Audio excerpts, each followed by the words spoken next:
Mereka teman? Teman ya. Teman, oke.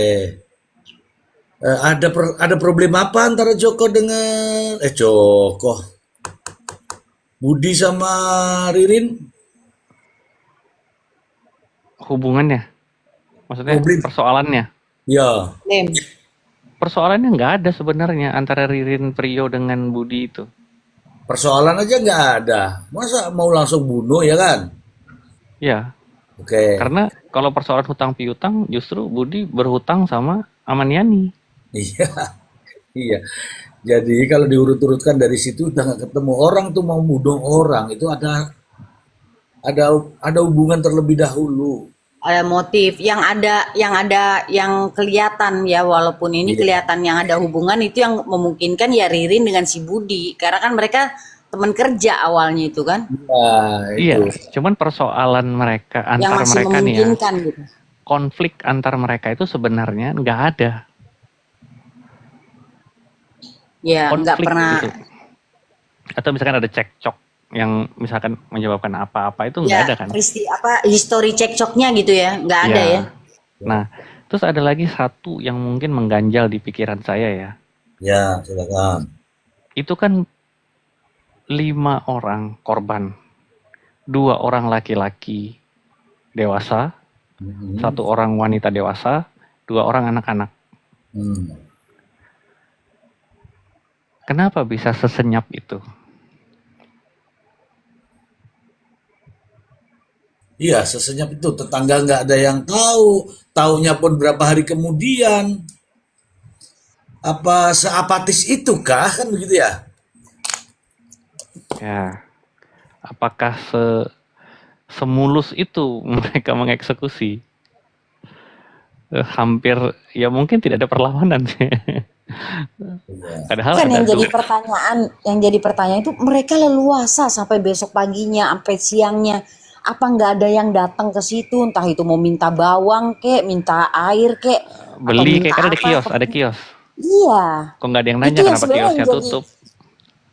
pertanyaan itu tuh seperti itu gitu loh. Kok nggak ada satupun, apalagi tuh hari-hari Jumat kan, ya Iya kan? dong. Iya. Apa nggak keluar untuk sholat Jumat atau gimana gitu. Maksudnya mereka tuh leluasa dari pagi sampai malam sampai si Ririn pulang sampai balik lagi kan kalau menurut Ririn kan Hmm. sampai dia Ya, balik lagi tapi kok kayaknya nggak ada pergerakan dari keluarganya kek dari siapa kek gitu kan ya nggak ada makanya gitu. makanya saya bilang kan kenapa bisa semulus dan sesenyap itu. Yang pertama, 2 orang dewasa laki-laki, oke? Se. Kemudian, Se. Ini kok bilangnya begini nih, Aulia. Kiosnya jauh dari TKP, Bang. oh bukan di dekat rumahnya itu, Coba yang tahu katanya nih. katanya dekat rumahnya ada kios, katanya. Kalau menurut Tony, kiosnya ada beberapa rumah 50-an meter gitu jaraknya Oh, dari rumah korban. oke. Nah, tapi tetangga kiri kanan ada kan? Ada. Nah, pertanyaannya, ini kan menghilangkan nyawa 2 orang dewasa, 1 wanita dewasa, 2 anak-anak. Kan gitu kan? Ya. Nah, bisa sesenyap itu dan semulus itu. Iya, seharusnya harus ada jeritan, apalagi Minimal sudah gaduh lah malam bang, kan. ya kan? Iya, minimal Iya, gaduh lah. Apalagi di atas jam 11 malam, iya. bunyi Orang sekecil berbisik itu. aja kayak bicara kan gitu. Iya, Oke. Oke, saya sapa dulu ya. Selamat malam, Prof. Assalamualaikum. Malam Suji, malam Bang Blaine, malam malam semuanya. Prof. Emran.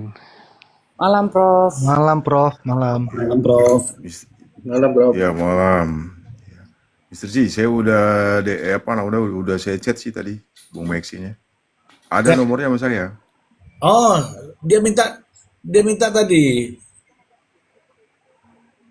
Ya, saya tadi pas itu mungkin lagi sholat ya, pas tadi apa jam jam 3 ya, Ya, jam 3 lewat ya, si Mister ya. Ji. Dia Saya tiga lagi jam, sholat saya tadi. 3 jam tadi dia telepon saya.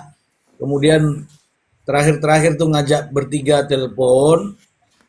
Tapi kan nggak diangkat, jadi saya ya dalam hati saya nggak Oh, enak, itu aja. Oh, ada iya. bisnis saya nggak Lagi. diajak-ajak ini. Iya, makanya Mister Lain nanti di apa namanya koneksinya nanti dari pusatnya di Semarang. Ini bisnis kecil-kecilan, Mister Blind. Kasih, kasih, kasih. Oh, segala sesuatu tuh dimulai dari hal-hal kecil, Mister Z. Ya, ini Ya bisnis benar, benar, benar. kecil-kecilan. Gitu. Jadi kayak si siapa namanya Aman ya. Aman Maniani, kan Maniani. mulai Amannya. Bisnis kecil-kecilan, tapi minta supaya digabungin sama Prof Imran. Jadi gitu. Makanya kan di dalam menganalisa pun kita memperhatikan hal-hal kecil nih di kasus ini. Iya. Banyak Prof pertanyaan-pertanyaan, mungkin sifatnya bukan substansi perkara Prof ya, tapi bagian dari kejanggalan-kejanggalan yang Iya. mungkin itu ketika kita rangkai bisa bisa mengurai sebenarnya apa sih yang terjadi. Karena terlalu banyak misteri Prof di sini Prof. Iya. Iya. Ya, Mr. Ben, jangan menyepelekan hal kecil. Betul. Anda tahu, saya pernah belajar, Anda tahu apa yang membunuh anak itu kepada orang tuanya. Anak itu membunuh orang tuanya. Anak sekecil itu bisa membunuh orang tuanya. Apa coba? Pensil ditusukkan di matanya bapaknya, coba. Astagfirullah. Ternyata jangan memikirkan anaknya kecil, senjatanya cuma pensil. Tapi tahukah Anda bahwa hal yang kecil itu bisa menjatuhkan bapaknya itu? Meninggal itu bapaknya. Yang berikutnya, tahukah Anda hal yang kecil bisa mengungkap hal besar? Betul. Apa itu? Rambut, cuman sehelai rambut bisa mengungkap rahasia besar. Betul. Nah, udahlah, tapi jangan sekarang ceritanya ya, Mr. Blind. Ya. Yang kecil-kecil bisa bikin anak kecil. Itu apa itu? Apa itu, Prof? Aku nggak tahu yang itu, Prof. Yang ini tadi barusan aku nggak tahu. Lanjut. Mister Blind. Iya. Mr. Blind ini ada ilmu baru dan Iya, Bang Mail kayaknya kayak gitu kuasain banget tuh ilmunya. Teori. Belum lah, Kalau belum dalam ngerasain saya. dalam Gimana apa namanya Jadi, Mister. Prof, belum jadi nih punya saya, Prof. Gimana nih, jadi. Prof? Kalau yang itu belum Ntar menguasai dong saya. ilmunya Mister Blind. Ntar dong Harus ilmunya sering-sering Mr. main ke Blind. warung rakyat. Asik. ya. Lanjut Jadi, Mr. Z. saya lanjutkan ya. Jadi teman-teman, jadi kita ini sekarang dikagetkan, cerita ini bukan cerita dari awal, makanya kita kaget. Kalau cerita dari awal mungkin masih bisa kita pikirkan jauh-jauh. Ini ceritanya ini mengagetkan ketika di sidang itu saya bukan pelakunya. Kaki saya dipatahkan. Saya dipaksa ngaku. Dari situlah yang membuat kita ini sekarang ini. Gitu loh. Betul tidak, Mr. Blind? Betul. Sehingga Dulu, semua ini kita geledahin satu-satu. Yang CCTV, yang HP, yang mobil, yang kok bisa nih sekian hari baru ketahuan. Jadi ditanya semua jadinya. Seandainya ini meledaknya pada saat itu, mungkin pertanyaan ini udah selesai, Mr. Blind. Udah betul. terjawab maksudnya, silakan. Betul. Iya, dulu kan kita mendengar di Indramayu ada pembunuhan satu keluarga. Tapi kemudian kan tidak di blow up. Hanya berapa hari pemberitaan, lalu kemudian hilang. Lalu kemudian ketika sudah diberitakan pelakunya sudah tertangkap seperti yang Mr. Z bilang, ya perhatian masyarakat sudah menurun. Karena Iya, pelaku sudah tertangkap, lalu kemudian pasti diproses hukum kan. iya, Akhirnya luput dari perhatian masyarakat sudah bernafas lega lah. Oh, sudah ada orang yang bertanggung jawab nih atas perbuatan itu gitu kan. Nah, tiba-tiba dalam sebuah sidang, setelah selesai sidang ada pengakuan yang mencengangkan. Bukan saya pelakunya katanya. Lah, kalau bukan dia berarti siapa? Kan begitu kan? Nah, iya, berarti polisi salah tangkap nih. Wah, berarti begini nih. Wah, berarti begitu tuh. Wah dipaksa dia ngaku, wah dipatahin kakinya, wah Iya. parah nih polisi nih kok begini caranya. Nah, Hmm. akhirnya menjadi menariklah peristiwa ini. Karena itu tadi, terlalu banyak pertanyaan yang pada akhirnya muncul. Lah ini Iya. Ahmad Yani siapa? Lah Joko siapa? Lah Hadi siapa? Iya. Nah, yang begitu-begitu. Iya. Itu menjadi menarik dan Iya. menjadi diskusi kita, terutama di awal itu kita menyoroti seperti yang Mbak Jelita bilang itu. Yang Ya. kita soroti itu proses penegakan hukumnya gimana nih? Kok Iya. bisa begini? Nah, awalnya kita berpikir bahwa jangan sampai nih peristiwa seperti di kasus Cirebon terulang. Harus kita kawal nih. Karena jangan sampai orang yang tidak melakukan dihukum, orang yang melakukan justru bebas, gitu kan? Iya. Nah, tapi kalau misalkan terbukti terdakwa ini pelakunya, ya silahkan hukum seberat-beratnya kan gitu. Betul. Jadi bukan keberpihakan awalnya, hanya mencoba mengkritisi proses penegakan hukumnya, sekaligus mengawal gitu. Mr. Blind, ini baru nih teman-teman, coba dibaca itu ada. Coba siapa yang bisa baca tuh? Di situ berbunyi, aduh ketutupan ini. Fakta baru, Ahmad Yani punya utang 900 juta. Fakta baru di sidang, oh nih, Ririn sebut. Ririn sebut Ahmad Ya. Yani punya utang 900 juta. Fakta baru di sidang pembunuhan sekeluarga Indramayu. Keren kan? Berarti Keren kan banget. uangnya ternyata uang besar. Dan itu lebih masuk akal untuk dijadikan motif gitu loh. Ya kalau ini yang begini-begini motif keren. Pas. Lebih masuk akal lah, lebih bisa diterima daripada 750.000. Itu dia. Ini gimana supaya kelihatan itu ya, karena itu di atas sekali ya. Jadi ini berita baru hari ini di di media itu tertulis di situ bahwa loh, Ririn ternyata banyak juga duitnya. Nih, saya sebut ya, ini saya baca nih. Uang apa ini sebenarnya? Boleh dibacakan nggak nih? Boleh dong. Boleh dong Mr. Ji. Bacakan Mr. Ji. Malah nanti kalau itu timbul pertanyaan spekulasi liar nanti malahan. Kok Ririn marketing aja punya uang segitu? Nah gitu. Jadi kan harus dibacakan Mr. Ji. Oke lah kalau begitu, memang ya nasib saya membacakan ya, tapi malam Jumat ya. Oke, saya bacakan langsung nih teman-teman, judulnya ini. Teman-teman kalau nggak percaya silahkan dibaca sendiri ya. Saya bacakan. Ririn sebut Ahmad Yani punya utang 900 juta. Fakta baru di sidang pembunuhan sekeluarga Indramayu. Saya baca. Indramayu Kompas.com, terdakwa Ririn Rifanto mengungkap fakta baru saat dihadirkan sebagai saksi untuk terdakwa Priyo Bagus Setiawan dalam sidang lanjutan perkara pembunuhan satu keluarga di PN Indramayu.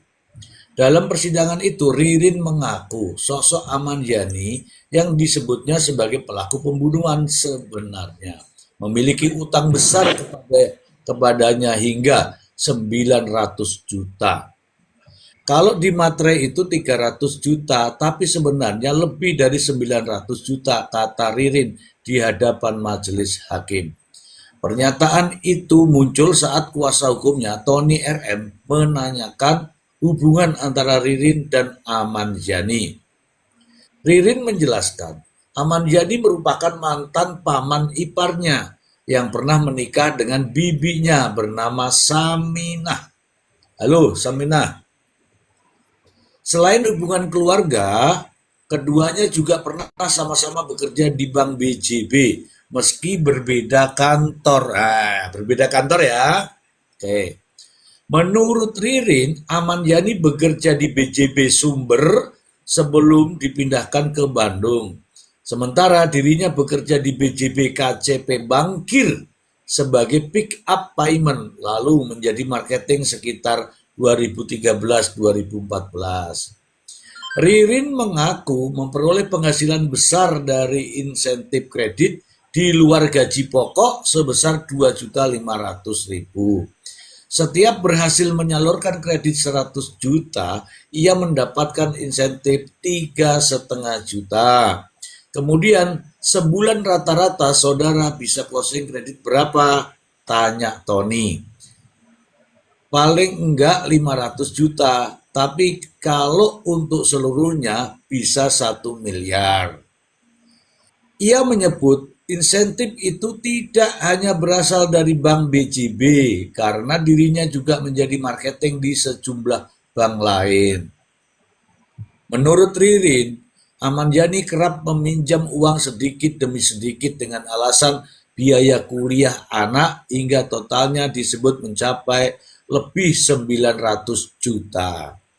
Namun, utang yang tercatat dalam kwitansi bermaterai hanya 300 juta. Ahmad Yani disebut bayar utang dari dana pensiun. Nah, bagus kan? Bagus nggak ceritanya nih? Dilanjut nggak? Ya. Lanjut. Lanjut, Eh. Mr. Ji, lanjut. Untuk menagih utang tersebut, nih supaya jelas semua nih. Untuk menagih utang tersebut, Ririn sempat menyewa jasa pengacara. Tuh, ada itu pengacara muncul, ya nggak? Oke. Untuk menagih utang tersebut, Ririn mengaku sempat menyewa jasa pengacara pada 2017 atau 2018. Oke. Halaman berikutnya. Dari proses itu, Ahmad Yani disebut membayar sebagian utangnya sebesar 190 juta. Bagaimana pembayarannya? Apakah melalui rekening atau tunai? Kemarin dari keterangan istri saudara itu pembayarannya dikasih ATM Ahmad Yani. Benar apakah begitu? Tanya Tony. Betul. Ririn mengatakan saat menyerahkan ATM Ahmad Yani mengaku baru mampu membayar sebagian dan berjanji melunasi sisanya kemudian hari. Ia juga mengaku tidak mengetahui cara pengacaranya menagih utang tersebut. Namun, uang pembayaran disebut berasal dari dana pensiun Ahmad Yani selama bekerja di Bank BJB. Tuh, menggunakan pengacara karena ada persoalan utang-utang ini. Hasil dari advokat itu di Dapen Bandung, Dapen. Hasil dari advokat itu di Dapen Bandung, di situ dilihatkan tanda tangan Pak Ahmad Yani dan foto-fotonya Pak Aman. Waktu tanda tangan itu ada semua, ujar Ririn. Dari tanda tangan itu proses semua itu ada semua. Polisi selidiki dugaan manipulasi data Ahmad Yani. Di sisi lain, keberadaan Ahmad Yani hingga kini misterius. Kuasa hukum keluarga Ahmad Yani, Ruslandi, ya ini lagi Ruslandi. Lah, kok bisa ke sono? Ya karena ya agak, tapi saya nggak mau baca ini ya. Sudah subjektif kalau nanti nih ke sini. Iya. Jadi Ruslandi mantan pengacaranya Ririn sekarang membela keluarganya Ahmad Yani. Ya, tapi sebenarnya nggak ada ininya juga kalau jadi keluarga Ahmad Yani ini.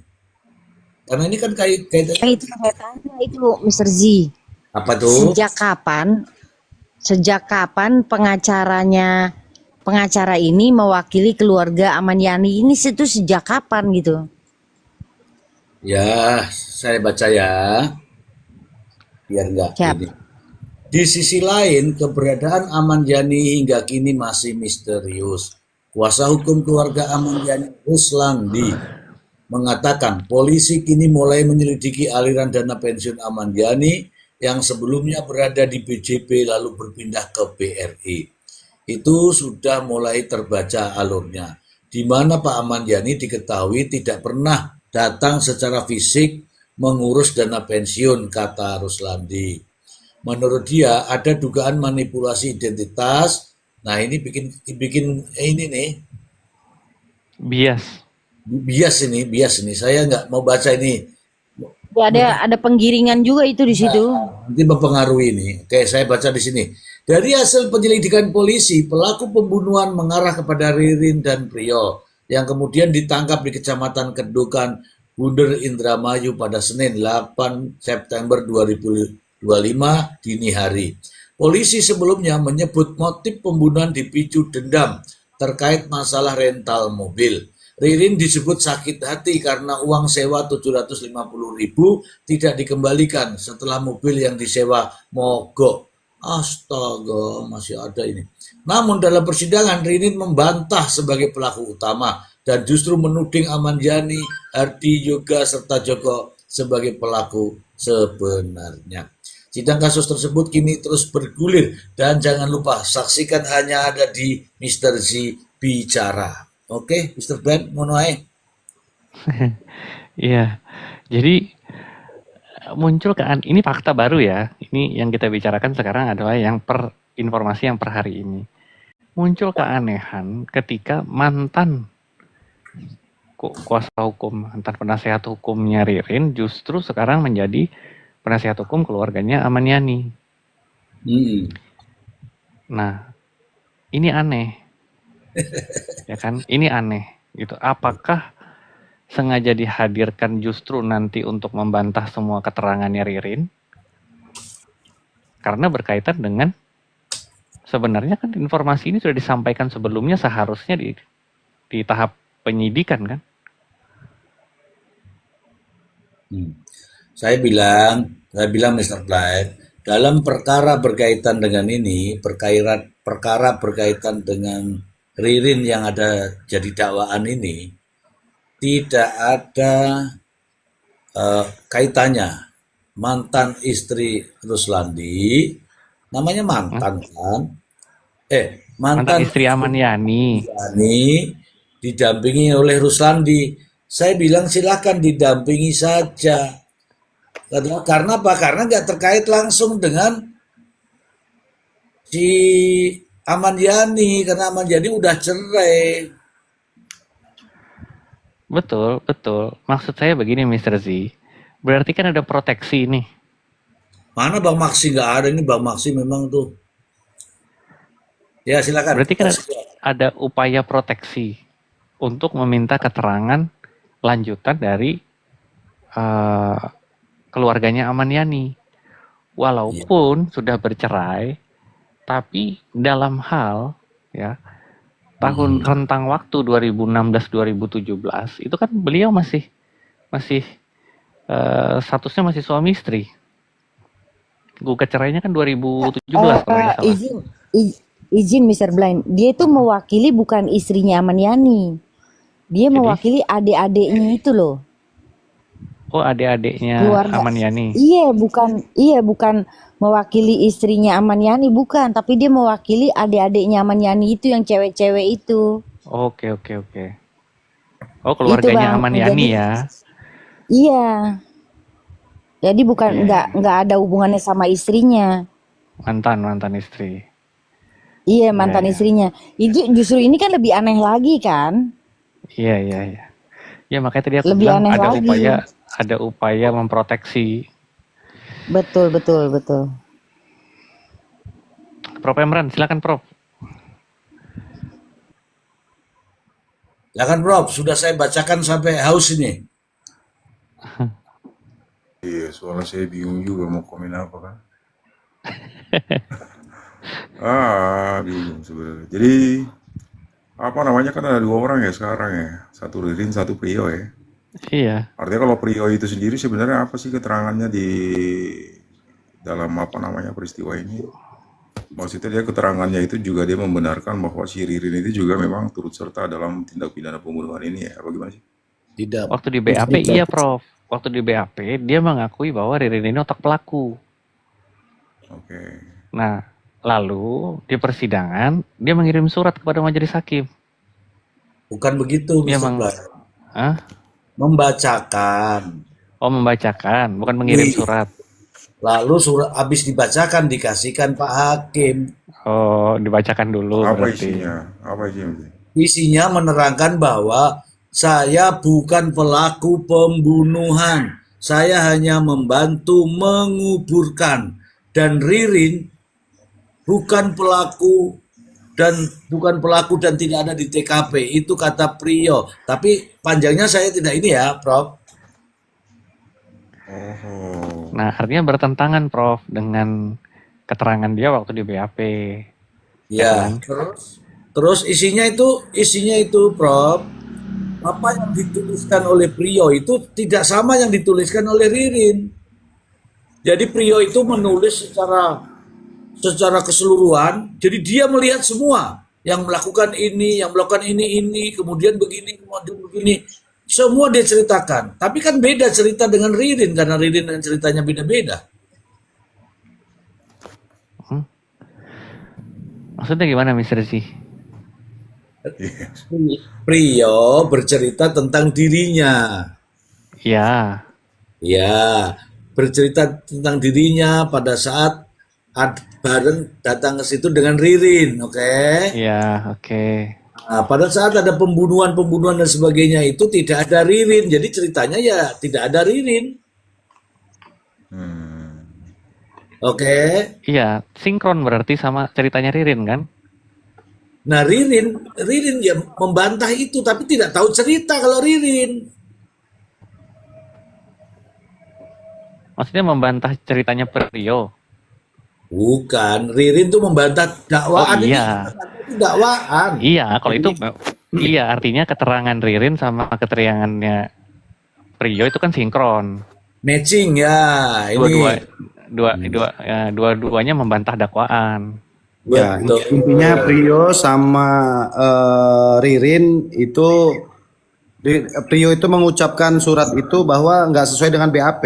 Yang apa yang ditulis sama Prio itu sebetulnya itu kronologis kejadian Prio ada di TKP. Izin Mr. Z gitu. Dan Ririn itu nggak terlibat. Prio itu menyebutkan bahwa Ririn tidak terlibat. Nah itu yang menjadi masalahnya sampai sekarang. Iya. Terlibat Jadi yang dalam dijelaskan peristiwa sama si pembunuhan. Priyo itu siapa aja tuh kira-kira? Yang dijelaskan sama si Priyo itu yang berada di TKP itu siapa aja? Amaniani, Joko, Hardi, Yoga. Oh, Mana ada Joko? Joko nggak ada dong. Joko kan pergi sama Ririn. Pembunuhan loh ya. Oh kalau pada saat pembunuhannya Joko pergi sama Ririn. Ya. Iya, itu Oke, jadi dijelaskan cuma- sama Priyo gitu ya. Intinya apa yang dituliskan Prio itu yang disampaikan ke majelis hakim itu dia menceritakan kronologi kejadian itu tadi, Prof. Izin. lalu yang ketangkap duluan siapa? Barengan mereka, Prof. Oh, barengan. Jadi artinya dia kabur ke sana kemari dulu itu ya, lalu kemudian ditangkap gitu ya, ketangkap ya. Nah, Iya, iya. Prof. Nih saya punya temuan baru nih, Prof. Saya sudah buat videonya di YouTube. Jadi gini ceritanya. Meskipun Ririn sama Priyo itu ke Jakarta, ke Bogor, ke Semarang, ke Demak, ke Surabaya, balik lagi, itu perjalanan tuh nggak pernah cerita ini, Prof. Cerita tentang pembunuhan itu Priyo nggak pernah cerita ke Ririn. Nanti setelah sebelum ditangkap itu, barulah Ririn itu nomornya disadap, nomornya Ririn itu di tracking, dan Priyo baru bercerita itu ya di situ itu, Prof, bahwa kemarin itu ada pembunuhan. Ririn bilang sama Priyo, kenapa ada lapor polisi? Ayo lapor polisi. Priyo diam. Ada beritanya, mau dibacakan nggak? Baru. Apa sudah lama? Kemarin. Oh ya. Baru itu terungkap di persidangan yang si Ririn itu kemarin. Iya, Persidangan iya. kemarin gitu. Oke. Kalau mau saya bacakan, karena ini kan panjang, jadi bisa memakan waktu 2 hari 2 malam. Oh iya, jangan kalau gitu. Ya itu mah puter Cukup Mr. Ji yang Iya, cerita aja lah sudah. itu mah si Wirawiri tadi Mr. Ji suruh puter artinya sisi substansinya sore udah iya. malam. Nah, sekarang aku mau tanya sama Prof. Emran. Prof, berarti kan keterangan dua orang terdakwa ini, ya, itu kan bersesuaian. Namun kan belum bisa dibuktikan, Prof. Hanya bersifat keterangan kan. Nah, nanti mungkin pada saat pembelaan mungkin ya baru pengacara Tony yang melakukan pembuktian kan. Terus kalau misalkan tidak ada bukti spesifik yang menyatakan bahwa Hardi lalu Joko lalu Yoga ini tidak bisa dihadirkan, berarti kan berdiri sendiri dia keterangan dua orang ini, Prof.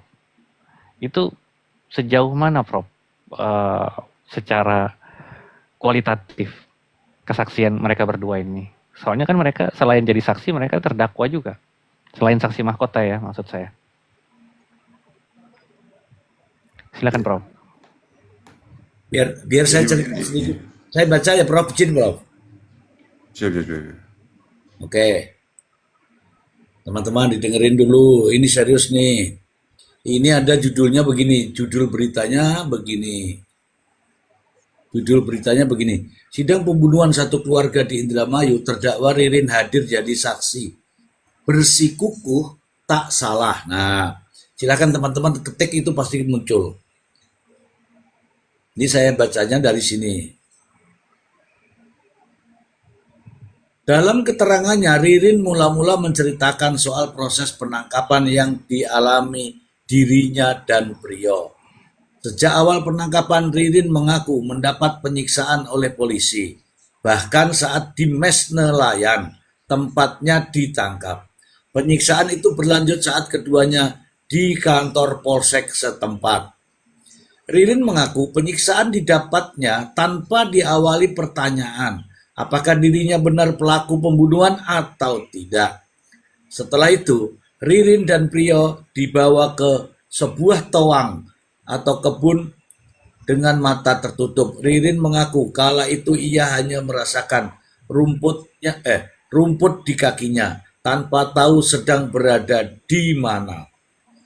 Di saat itu, ia diminta tiarap, lalu kakinya ditembak oleh polisi. Ririn dan Priyo kemudian dibawa ke rumah sakit Indramayu, lalu ke Polres Indramayu. Oke, mana tadi yang... Saya tidak tahu adanya pembunuhan itu. Saya tahu ada pembunuhan dari Priyo waktu di Mes Nelayan. Itu baru dibuka sama Priyo, kata Ririn di persidangan. Ditunjukin Ririn sebagai saksi ini diketahui atas permintaan dari kuasa hukum. Oke, sudah. Silakan Prof, sudah Prof, sedikit saja Prof, karena panjang sekali Prof. Iya, iya. Memang jadi semakin rumit ya. Karena sebenarnya surat itu, keterangan si Priyo itu dengan sendirinya mematahkan seluruh dakwaan tuh. Nah, itu Ya, yang Prof. menjadi problematik. Yang kedua, Ririn sendiri juga baru ketahui bahwa ada peristiwa pembunuhan itu ketika mereka ditangkap dan dibawa ke sawah itu ya, misalnya ya. Ya, Baru kemudian si Ririn ini tahu. Iya.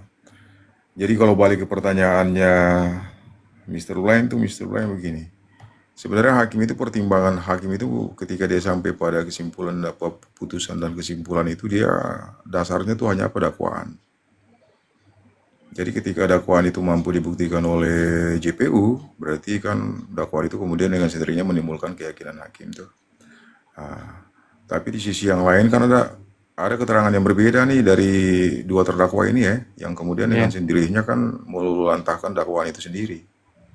Memang JPU memiliki kesulitan untuk kemudian membuktikan ini. Itu karena minimnya alat bukti tadi kan, Memang dalam konteks pembuktian itu ada namanya corroborating evidence. Corroborating evidence itu begini. ada kaitannya tadi dengan kualitatif ya, kualitatif. Sebelum sampai pada kualitatif itu dia harus ada kuantitatifnya dulu. Mm-mm. Jadi katakanlah begini, ada keterangan bahwa ada saksi melihat si Ririn itu di TKP. Lalu kemudian ada CCTV yang kemudian menunjukkan si Ririn itu ada juga di TKP. CCTV itu dia bersifat corroborating, mendukung Ya. keterangan dari kesaksian itu sendiri. Mm-mm. Oke. Jadi keterangan dari saksi itu dia nggak bisa tuh. Kalau misalkan dia berdiri sendiri kan berarti unus tetis ya. Iya, satu saksi bukan Ya saksi. kan? Satu saksi bukan saksi ya. Iya. Berarti saksi itu saksi yang bersifat lemah lah, kesaksian yang bersifat lemah. Jadi harus didukung juga dengan alat bukti lain untuk kemudian memperkuat alat bukti saksi itu sendiri, keterangan dari saksi itu sendiri. Sementara kan dalam kasus ini sebenarnya yang menjadi rumit itu karena memang alat bukti yang tadinya harusnya dalam bentuk yang bisa ditemukan itu kayak CCTV ataupun percakapan mereka melalui handphone itu kan sama sekali nggak ada informasi apapun kan. Iya. Ya, jadi hanya didasarkan pada keterangan nih, keterangan yang sebenarnya sudah dibantah juga oleh para terdakwa ini sendiri. Karena nggak ada lagi alat bukti yang menunjukkan bahwa mereka lah pelakunya. Selain dari keterangan itu kan, Iya. bahwa alat bukti lain itu hanya alat bukti yang bersifat petunjuk pun belum tentu. Ya. Berarti secara kualitatif lemah, Prof ya. Kalau hanya bersandar pada keterangan dua orang ini. Bahwa para pelaku ini sebelumnya ada, artinya para terdakwa ini sebelumnya ada di TKP. Iya, betul. Tapi tidak menunjukkan bahwa mereka adalah pelaku pembunuhan. Betul. Nah, itu problematiknya. Nah, Jadi berarti sangat mungkin siapapun yang sebelumnya ada di situ bisa jadi bisa iya. bisa jadi tersangka kan kalau kita Iya. gunakan pendekatan dari yaitu. Nah, Lanjut. berarti kurang lebih nanti konstruksi pembelaannya pengacara Tony itu hanya berfokus pada membantah keterlibatan Ririn ya, Prof ya. Tidak perlu mencari Iya. alibi kan? Maksudnya tidak perlu mencari atau membuktikan kehadiran orang lain kan? Ya, setuju. Jadi sebenarnya ada dua pendekatan yang bisa dia lakukan. Satu pendekatan yang pertama itu dia harus bisa mematahkan dakwaan itu sendiri. Dan sebenarnya kalau misalkan faktanya seperti ini, berarti sepertinya cukup mudah untuk kemudian membantah dakwaan itu sendiri. Iya. Karena alat bukti per hari ini kan nggak cukup signifikan untuk membuktikan Iya. adalah adanya perbuatan dari yang didakwakan kan. Ya, tidak ada direct evidence. Yang kedua, karena yang nggak ada direct evidence-nya. Yang kedua, cara memperoleh alat buktinya ini sendiri juga bermasalah. Jadi kalau kita sampai pada minimal 2 alat bukti yang menimbulkan keyakinan hakim itu, berarti alat bukti itu pertama minimal 2 alat bukti yang sah sebenarnya sih. Sah, ya. Jadi kesahihan dari alat bukti itu penting dan perlu sekali. Jadi alat bukti itu nggak boleh diperoleh secara melawan hukum. Kan ada tata cara ya, ada peraturan Kapolri yang kemudian mengatur tata cara memperoleh alat bukti kan. Ya. Itu yang menjadi penting tuh. Dia sah dulu, alat bukti itu cara memperolehnya sudah benar, baru kemudian dapat dijadikan sebagai alat bukti. Lalu yang kedua itu minimal bewisnya tadi, minimal 2 alat bukti. Itu. Cuman kalau kita lihat pada dua hal yang disyaratkan itu kan kelihatannya dalam alat bukti ini kan sulit tuh. Begitupun dengan keterangan. Keterangannya diperoleh secara melawan hukum itu kan sebenarnya nggak boleh. Inhuman act namanya. Artinya para penyidik ini ketika memperoleh keterangan itu dengan cara-cara mengintimidasi. Ya kan? Itu sebenarnya sesuatu yang artinya itu perbuatan melawan hukum. Melawan hukum. Perbuatan melawan hukum.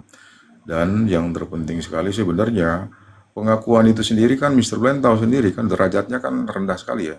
Iya, betul. Katakanlah terdakwa itu mengaku bahwa mereka lah adalah pelaku pembunuhan. Hakim nggak dengan otomatis kemudian mempercayai itu. Pengakuan itu juga harus dibuktikan dengan adanya alat bukti lain. Betul. Itu. Jadi bukan berarti mereka telah mengaku, lalu kemudian itu menjadi satu kebenaran yang memunculkan keyakinan hakim, nggak seperti itu. Bisa jadi begini, karena dalam berbagai macam case itu kan begini, ada orang melakukan pembunuhan, tapi kemudian ada pihak lain yang pasang badan. Iya. Nah, betul. Melindungi. itu sih sebenarnya. Itu. Seperti kasus Sambo kalau belum terungkap kan? Seperti kasus Sambo, Memang case ini sebenarnya sederhana, tapi dia menjadi rumit karena apa? Kaitannya dengan transparansi dan accountability. Jadi ketika orang itu ditetapkan jadi tersangka itu kan harusnya kan penyelidikan dan penyidikan itu harus dilakukan secara transparan. Karena sangkaan itu harus rasional, rationable suspected. Artinya persangkaan yang rasional lah ya. Jadi orang nggak bisa kemudian disangka begitu aja berdasarkan praduga, kan nggak boleh kan? Iya betul. Harus ada alat bukti yang kemudian mengindikasikan bahwa mereka inilah pelakunya. Itu sebenarnya. Cuman sejauh ini kan alat-alat bukti itu sendiri kan nggak cukup meyakinkan kalau saya lihat. Itu sih.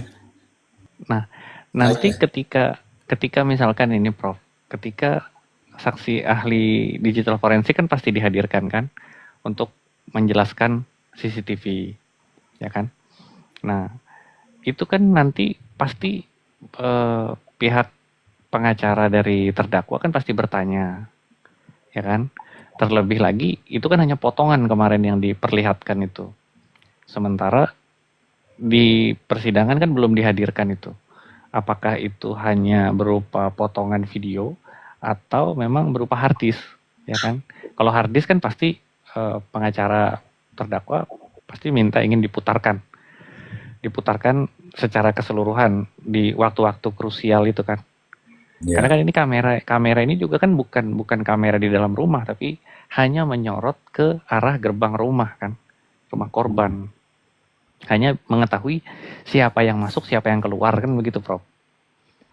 Nah, kalaupun misalkan ada orang lain itu kan hanya juga tidak bisa menunjukkan bahwa apa yang dilakukan orang-orang ini gitu loh, Prof. Iya. Jadi harddisk itulah yang dilakukan berita acara pembungkusan itu karena dia original ya. Artinya yang aslinya kan. Sebelum diambil kan itu biasanya dilakukan pembungkusan dulu, lalu kemudian di cloning. Iya. Di cloning ya, di copy. Kita anggaplah di copy lah ya, Betul. Jadi yang katakanlah kalau yang di cloning ini terjadi masalah berarti ada aslinya gitu loh. Iya. Ya kan? Tidak boleh merubah aslinya kan. Iya. Tidak boleh merubah aslinya, itu. Itu sih, jadi ya cuman kan kelihatannya itu cuma diambil sepotong doang. Kan begitu kemarin ya? Iya. Bahwa kemudian CCTV yang ditampilkan itu menurut keterangan dari si Ririn itu profilnya menunjukkan bahwa ini sebenarnya gesturnya si ini nih. Siapa namanya? Joko. Si Joko ya, si Joko. Iya. Selamat malam Bang Maksi. Izin Komandan, saya iya. Tadi saya ada lagi itu sih, jadi satu dan lain. Sorry. Iya, Saya udah chat itu gini. Saya baru aktif juga, makanya saya mau minta maaf sama yang punya Komal juga ini. Siap. Mister Ji, siap. Lanjut bro. Lanjut. Iya begitu, Mr. Blind. Iya sih sebenarnya. Tapi kalau misalkan memang alat bukti itu cuma dicomot begitu aja, lalu cuma sepotong begitu kan berarti kan nggak menjelaskan apa-apa. Ya kan? Iya. Jadi kita anggaplah begini, CCTV itu nggak bisa bicara. CCTV itu hanya bisa menampilkan, tapi kan harus ada orang yang mampu menerjemahkan CCTV itu. Betul. Ya kan? Sama juga dengan ketika mayat itu dilakukan suicide med reportum. Mayat itu kan nggak bisa ngomong ya. Iya betul. Ya, maka dibutuhkan ahli lah untuk kemudian ahli melakukan observasi, lalu ahli lah yang kemudian menerjemahkan kira-kira ini penyebab apa sih kira-kira sebab yang menimbulkan akibat matinya orang ini. Sebenarnya itu yang dibutuhkan keterangan ahli itu begitu. Itu sih. Iya. Oke. Saya mau tanya ini Bang Maksi. Bang Maksi, Mister Ji. tolong bacakan saya di atas itu Bang Maksi. Siap, laksanakan. 86. Nah, kata problem tadi. Siap. Tapi saya mau sapa dulu teman-teman dulu. Ya, Teman-teman, selamat malam, assalamualaikum untuk Waalaikumsalam. Mr. Blind, Waalaikumsalam warahmatullahi wabarakatuh. Mbak Warung, Bang Ari, Bang Agus, Bang Mail, kemudian Selamat malam, Bang Maksi. siap. Tapi nggak apa-apa, saya tetap panggil Mbak Warung, Mbak Eva, apa? Eva. Sorry, jangan sampai salah nih. Iya, Via. Mbak Cili. Iya. Iya, bukan warung remang-remang ya, Pak. Oke, aman, aman. Saya bacakan ya, Mr. Ji. Berarti, Ya, oke, babak baru pembunuhan satu keluarga Indramayu. Keluarga Aman Yani muncul dan laporkan terdakwa Prio ke polisi. Aduh, ini tanggal berapa? Mr. Ji? terus nih yang saya mau kasih tahu nih, ini pengacaranya Ririn pada saat tersangka. Sekarang Ririn Ririn mengatakan bahwa Aman Jani lah pelakunya. Ini jadi pengacara keluarganya Aman Jani karena keberatan dia namanya disebut-sebut. Habis pengacaranya tersangka, kini dia sebagai tersangka pelapor. Ya silakan Mister apa Bang Maksi di ulas itu. Ini, ini pengacara sejati berarti, Mr. Ji. Oh iya. Pengangguran banyak acara. Kok lompat sana, lompat sini. Waduh, ini luar biasa. Tapi ya itu hak orang sih, Mister. Cuman semoga kita yang di sini tidak jadi pengacara seperti itulah. Iya. Lompatan. Kalau memang benar ya, Mister Ji. Ini kan keterangan Mister Ji. Kalau ibarat Mister Glenn bilang versi cerita Mister Ji. Oke, masih versi. Nggak bisa, ini nyata. Bahkan Oh, di nyata. di bawahnya ada yang tapping. Loh, pengacara pelaku kok bisa berubah jadi pengacara Aman Jadi ya? Gitu. Kalau Laporannya terkait apa, Mr. Zi, kalau boleh tahu, Mr. Zi? Nah, ini mantap. Tuduhan, Oh, tuduhan Aman Yani. Padahal Aman Yani itu ada fotonya ini. Aduh, mau Tuduhan palsu. perlihatkan lagi ya, Ini apa? perlihatkan lagi ya. Itu saking Masalah pencemaran nama baik apa?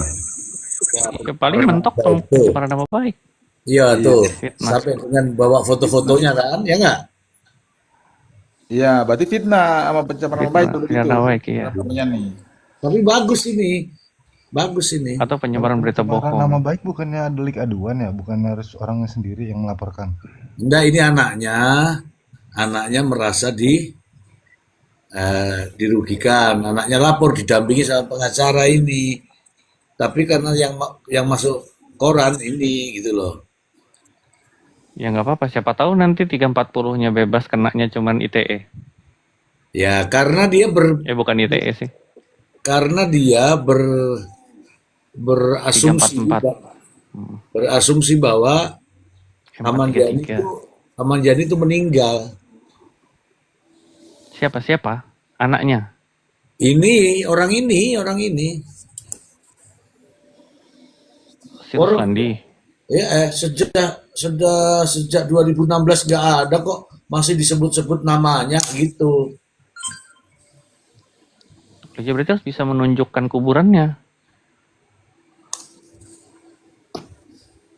Nah, kalau masalah kuburan itu tanya Bang Maksilah, jangan tanya saya ya. Aduh, Mr. Glenn sudah benar-benar menarik juga. Ini harus ada goib-goib dikit lah, Mr. Ji. Iya dong.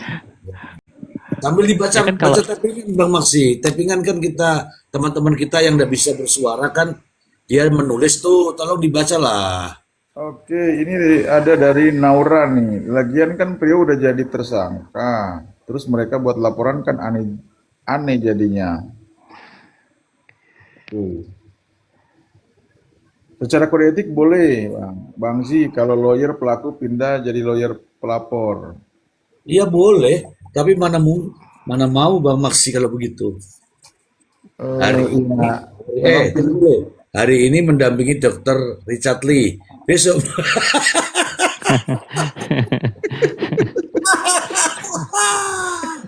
aduh, Bang Maksi.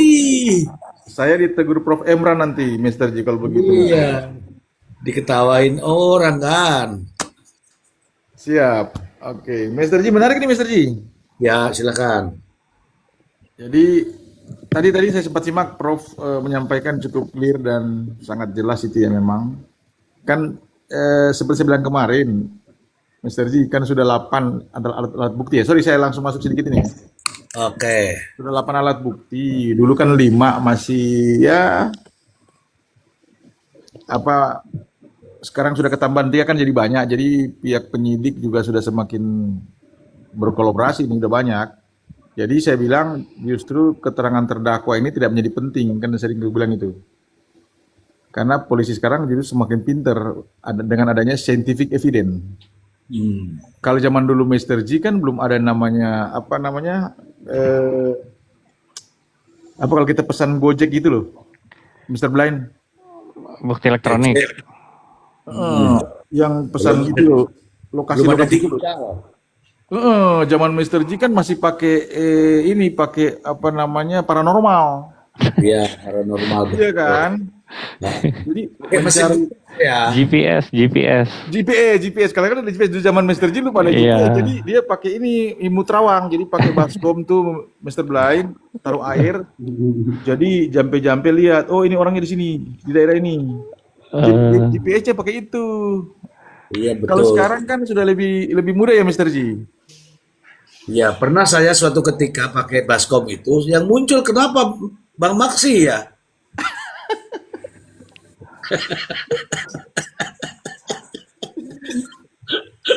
Ya, silakan lanjut. Jadi makanya saya sempat dengar Prof Emran bilang tadi betul. Jadi keterangan terdakwa tidak jadi jaminan, itu diuji. Bisa juga dia disuruh orang, ngaku aja kau. Bisa. Bisa disuruh, bisa juga terpaksa, bisa juga benar. Tapi nggak menjadi satu patokan karena masih ada 7. Kan dulu kan 5, masih ada Iya. 4. Waktu 5 saja itu keterangan terdakwa itu Paling bawah. paling bawah nggak menjadi tidak menjadi utama karena bisa juga dia tukar kepala kan gitu, Prof. Ya. Betul. Nah, Prof pasti paham itu kalau tukar kepala. Kan Dan gitu. keterangan Mr. G terdakwa juga diambil tidak di bawah sumpah. Nah, kalau saya singgung sedikit, saya sentil sedikit sama Prof. Kan kalau sekarang tukar kepala sudah nggak ada lagi, Prof ya. Masih itu kalau dalam konteks undercover buy masih kelihatan. Banget loh. Iya sih. Cuan semua tuh. Kalau disebut tukar kepala, saya langsung somasi pokoknya. Aduh, bukannya Mr. G juga bagian dari situ. Kali nah, Mr. Blend udah tertawa tuh. Sudah banyak saya kepala saya tukar-tukar. Mr. G, jadi biar Komal ini agak sedikit stand up comedy lah, jadi nggak terlalu serius, ya kan? Boleh. Jadi istilahnya sersan Mr. G, walaupun di sini nggak ada pengatersan, serius tapi santai, kan gitu. Iya. Silakan. Oke, jadi saya itu aja menambahkan yang Prof sudah sampaikan tadi. Jadi betul, jadi terdakwa ini tidak menjadi penting karena masih ada 8 alat bukti lagi, Mr. G. Baik. Nah, jadi makanya agak sulit memang ini karena kalau bicara scientific evidence, bicara CCTV, ini ada kesamaan dengan Jessica. Iya, betul. Kebetulan teman-teman Mr. G dan teman-teman di Komal ini ya, kebetulan saya salah satu saksi juga di situ karena waktu itu saya masih salah satu dulu saya bergabung dengan Grand Indonesia GI itu. Nah, sedikit ya saya kasih ini ya gambaran saja ya. Jadi kopi sianida itu yang kafe itu dia sewa kan ke mall itu. Saya ada di situ selaku manajemen pada waktu itu 2016. Nah, makanya saya ketika orang-orang karyawan di G itu dipanggil, saya dampingi mereka ke Polda Metro Jaya. Zaman itu zaman Krisna Mukti. Ya. Zaman Krisna. Nah, cuman dari pihak manajemen bilang, Pak Maksi jangan sampai masuk ke pengadilan ya.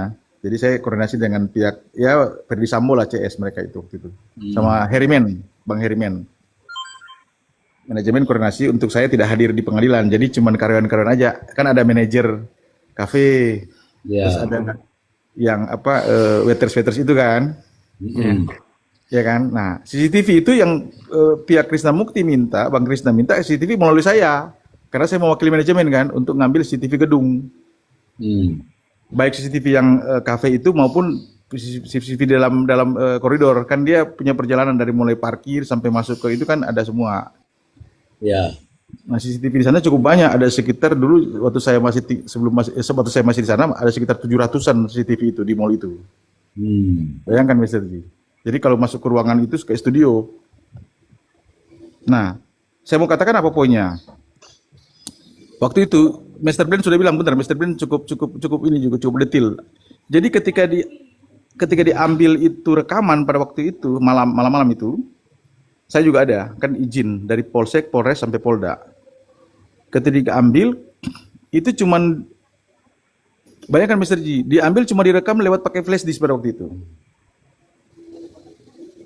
Nggak bisa. Jadi dari ketika itu kan Polsek Tanah Abang ngambil. Jadi ketika nyampe ke Polres sampai ke Polda ngambil langsung ambil barang itu namanya CPU itu Mr. Blend. Iya, DVR namanya. DVR ditarik itu Mr. Ji semua itu diambil. Karena bicara soal scientific evidence kan harus ilmiah. Jadi betul-betul apa namanya original. Ori. Jadi semua DVR itu yang CCTV itu diambil semua di kita itu, baik yang di kafe maupun di mall. Karena diuji di digital forensik kan itu diuji itu. Iya. Nah, bayangkan CCTV yang ada di kafe itu ada banyak juga kan, di kafe itu cukup lumayan juga CCTV-nya jumlah. Terus di luar. Tapi tidak satu CCTV pun yang melihat langsung direct evidence, saya masuk ke direct evidence, tidak satu CCTV pun yang melihat bahwa Jessica menuangkan Cyanida ke gelasnya itu. Nah, saya bicara karena saya terlibat langsung gitu.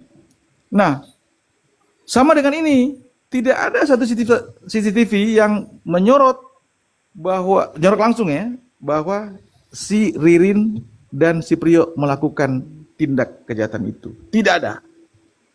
Harusnya kan CCTV ini sebagai pengganti saksi tuh. Betul. Jadi saksi nggak ada, nggak lihat langsung, saksi fakta, kemudian CCTV juga. Jadi sama dengan Jessica. Kalau kita bicara bukti elektronik ya, persis sama ini, sama, cuma beda ini kan, beda kasus. Nah, ini yang buat teman-teman di bawah biar memahami tentang sering kita kupas ini kan direct evidence. Apa sih barang ini? Barang apa ini direct evidence ini? Kan dibilang di situ, kita coba ulang kalau boleh saya ulang ya. Kan ada sidik jari di pintu geser, kemudian di tempat semprotan nyamuk. Nah, pertanyaannya sidik jari si Ririn ada nggak di cangkul, ada nggak di palu? Palu, iya. Ember. Sebagai alat bukti kejahatan kan itu kan? Iya. Kalau si pintu geser tadi bukan alat bukti kejahatan sama apa tadi semprotan nyamuk. Iya. Ini pencerahan buat yang nonton ya, yang di bawah. Biar kalian paham. Kalau itu ada, ya itu pun perlu diuji.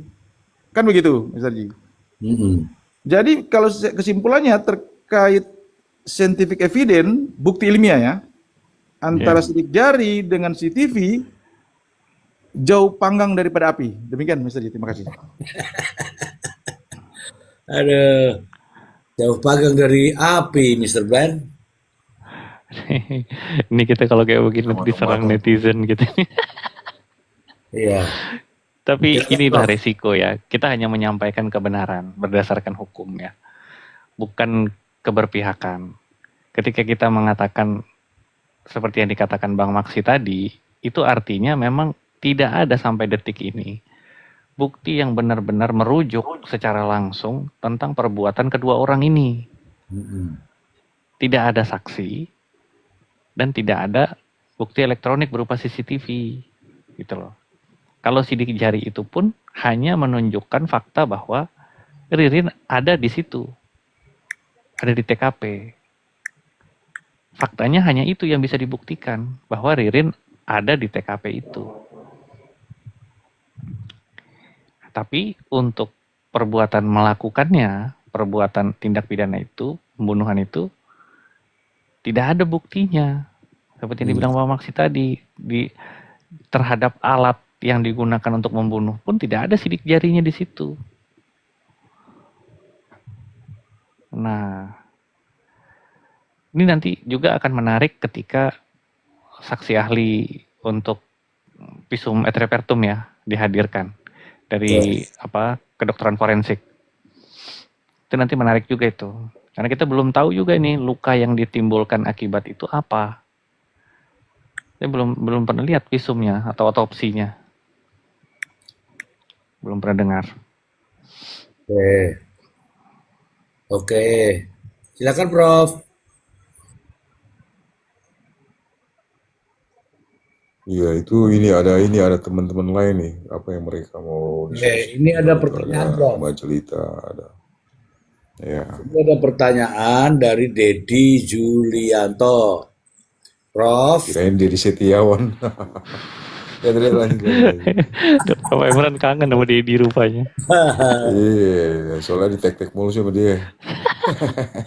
saya nggak berteman Prof, tapi aku di tag juga tadi. Oke, ini dari Dedi Setiawan. Bukan, Dedi Julianto.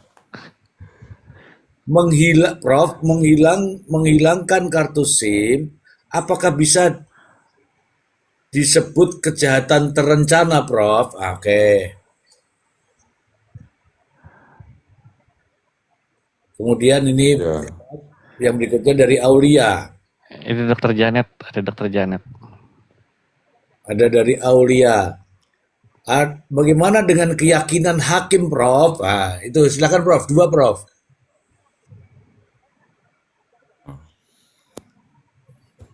jadi kalau apa ya, yang menghilangkan ini siapa? Ini yang menghilangkan ini kan ada dua versi lagi nih. Ini kan versi versi gitu loh.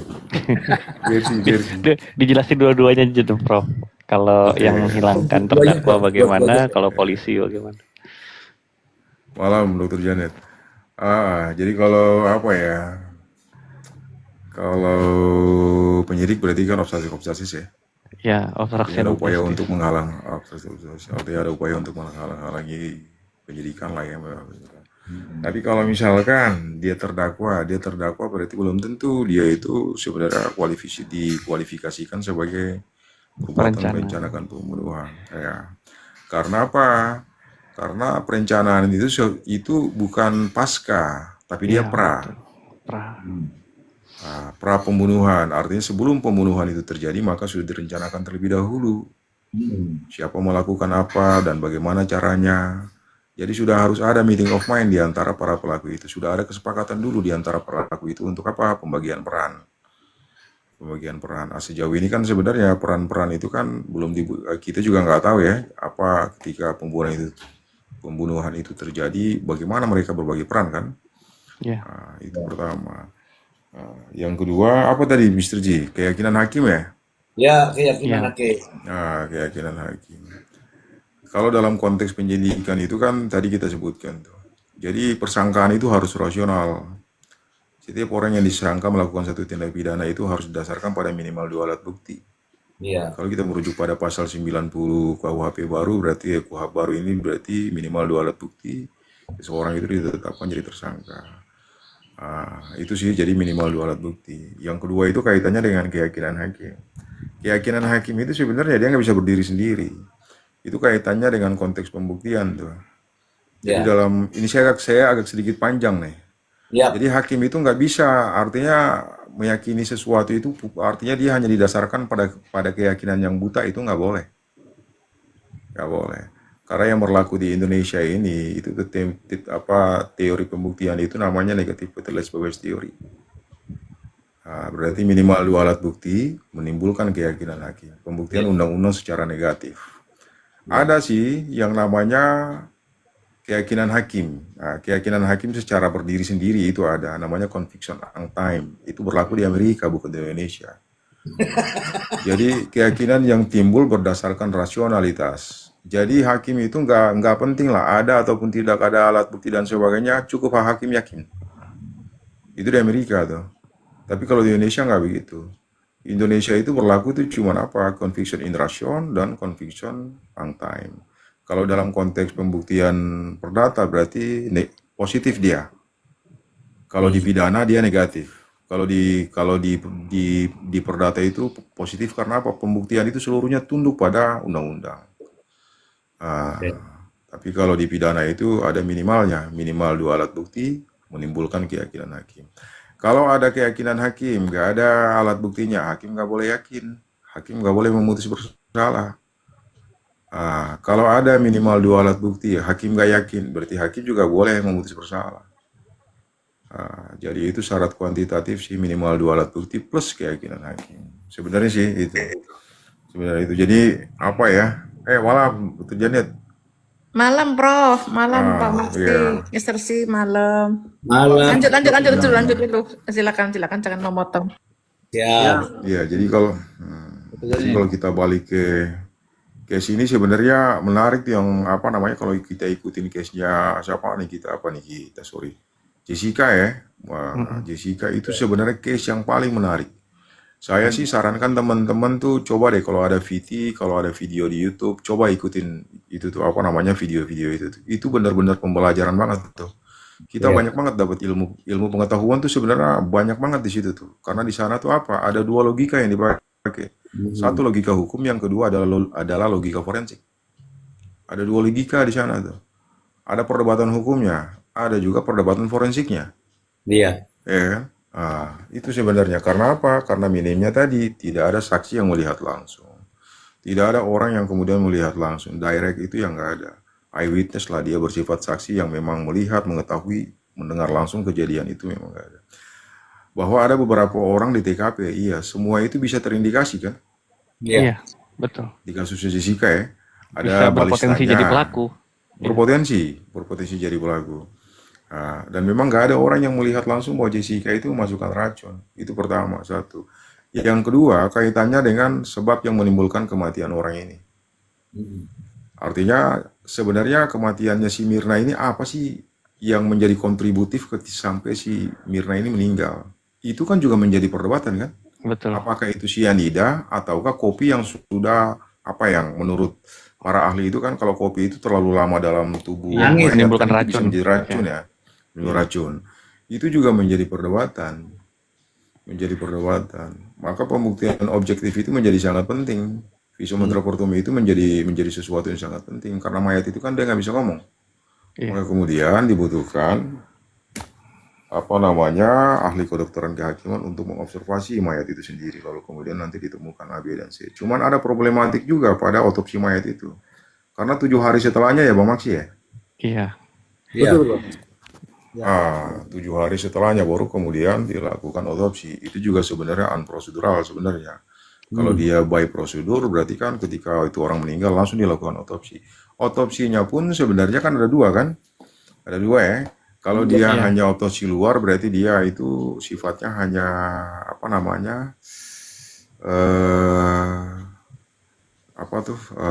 visum luar lah ya. Visum luar lah ya.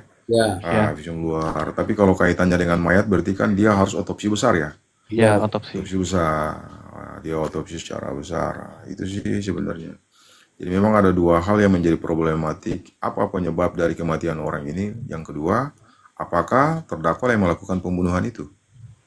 Itu dua hal yang sebenarnya menjadi PR besar tuh dalam kasusnya Jessica nih. Penyebab dan siapa pelakunya. Itu karena minimnya alat bukti, pada akhirnya kan perdebatannya menjadi sangat panjang waktu itu, saya ingat tuh. Panjang sekali perdebatannya. Itu sih. Saya tambahin dikit, Prof. Untuk pertanyaan yang tadi ya.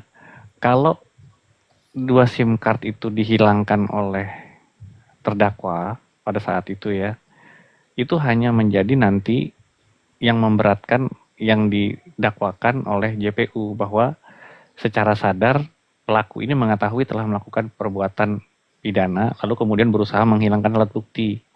Paling hanya itu yang bisa dipergunakan oleh jaksa.